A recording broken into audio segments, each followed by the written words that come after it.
ndabaramukije ndabakumbira mu izina rya Yesu. Amen. Haleluya. Amen. Bwana Yesu asifiwe. Amen. Hanyuma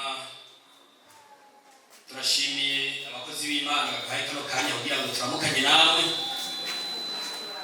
Nubwo twari tumaze iminsi dufatiriwe, turabanyu murabacu turabakunda cyane. Amen. Kwaya imani mpo, tumaini mpo. Tumaini mpo. Abatugize iminsi turi kumwe mu bikorane mpuzamadini birangiza ukwezi, hariya mu masengesho arangiza ukwezi, baraduhezagiye cyane. Imana irahezagire cyane. Bariko baturirimbira bati mu gihugu cyacu cy'u Burundi Imana yaduhaye amahoro turajyana cyane. Imana irahezagire cyane. Amen. Muhezagirwe. Haleluya. Asawa munyami babaro bawuke yaneshe jumugwani hizi tumuko omera mashi.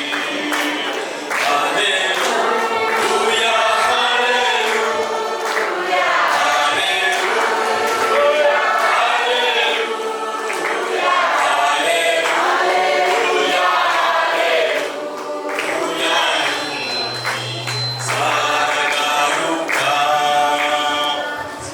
Jamani sema amen. Amen. Amahoro y'Imana muri mwebwe mwese. Amen. Izina ndiko Pastor Ndikuye Meshaki. Ico yemeye abantu mw'isi bimutera intuntu mu mutima. Kuri ndwi uhoraho aravuga ati umuntu naremye abantu naremye nzobamara mw'isi uhereye ku muntu n'igikoko n'icikwega n'ikiguruka mu kirere, kuko nicujije ico nabiremeye. Munani ariko Nowawe uhoraho aramushima. Sema amen. Ijambo mfise niriduhereje ko gushimwa n'Imana. Yesu ashimwe. Ibaze wewe ibyo uriko urakora, wowe uriko urabikora kugira ushimwe n'Imana cyangwa ubikora kugira ushimwe n'abantu? Sasa ya kesho ni kwenda interrogation imbere yao ikubaza mbe ibyo uriko urakora ubikora kugira ushimwe n'abantu cyangwa ubikora kugira ushimwe n'Imana? Yesu ashimwe. Ibaze wongere wisho. Ico ni kibazo. Mina misi maze iminsi niko ndatembera buke n'ugurutu twiso twanje nkaraba nkarenguza nkaraba mw'ishengero nkarabaho hanze abantu benshi bariko bakora ibyiza kugira ngo bashimishe abana b'abantu. Aho umuntu ashobora gukora iciza kugira abantu bamubone, kugira babone ko afise amafaranga. Ariko nshuti yanje, amafaranga ufise ni byiza kuyakoresha mu bikorwa by'Imana, ariko ntuyakoreshe kugira ngo ushimwe n'abantu. Yakoreshe kugira ngo ushimwe n'Imana.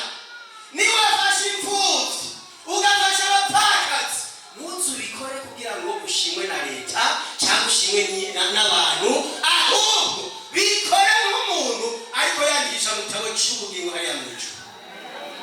Nibyo duharanira. Jewe nawe navuye mu Kavungeresi ndafata itike ndaza hano mu Kabondo, niko ndasemerera ndakubwira ngo ibyo ukora ntubikore kugira ngo ushimwe n'abana b'abantu, ahubwo bikore mu ntumbero yo gushimwa n'Imana. Sema amen. Iri ni ijambo ry'Imana shimye ko tuyaga uno munsi.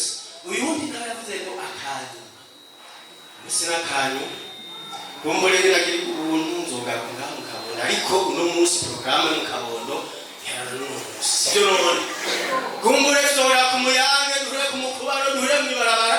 Uzundamutse ko cyagenda ukumenya, ariko ndazi mwese amurambura biroroshe kumenya no duhuriye aha.